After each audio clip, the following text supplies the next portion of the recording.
啲人話喺123度做係會忙到冇時間去洗手間㗎喎，係咪真㗎？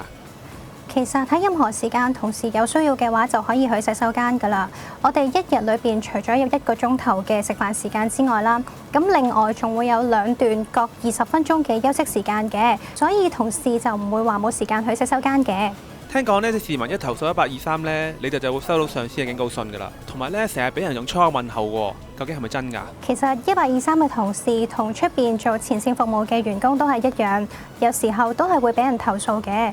當收到呢啲投訴嘅時候，123就會公平公正咁去處理。如果投訴係成立嘅話，一般嚟講，主管都會透過輔導去教翻同事點樣正確去處理。如果投訴唔成立嘅話，我哋123都會回覆翻投訴人點解唔成立嘅。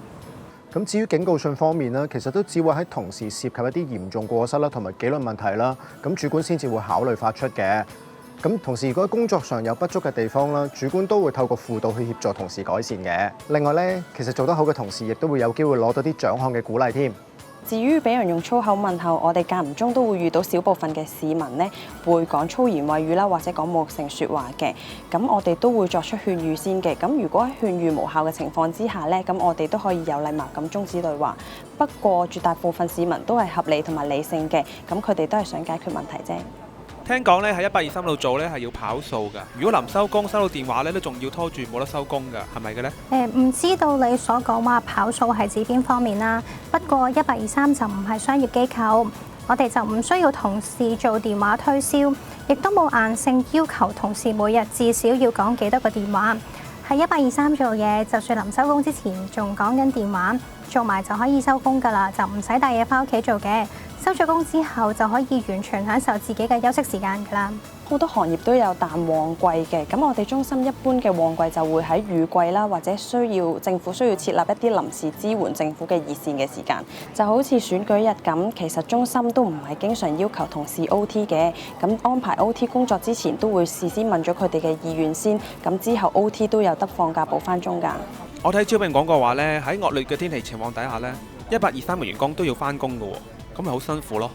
咁其實喺啲惡劣天氣情況底下啦，例如打風啊、黑雨啊等等呢啲情況啦，咁123咧都需要處理翻好多突發嘅事件，譬如話水浸啊、壞燈啊、冧樹等等呢啲情況嘅。咁我哋123啦，其實都需要同其他政府部門嘅職員一樣，緊守翻我哋嘅崗位嘅。大家都係跟翻1個月前編好嘅更表去翻工嘅。咁所以如果咁啱打風嗰日編到係當值嘅話，其實我哋就需要翻工㗎啦。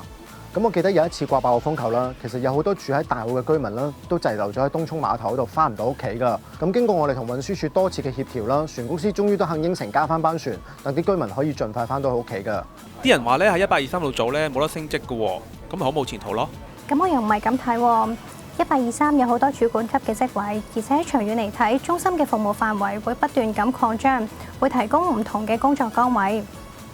過往都有唔少嘅實際例子，同事係由客戶服務主任慢慢做起，透過公開招聘考到主管級嘅職位，例如好似助理主管、主管等等。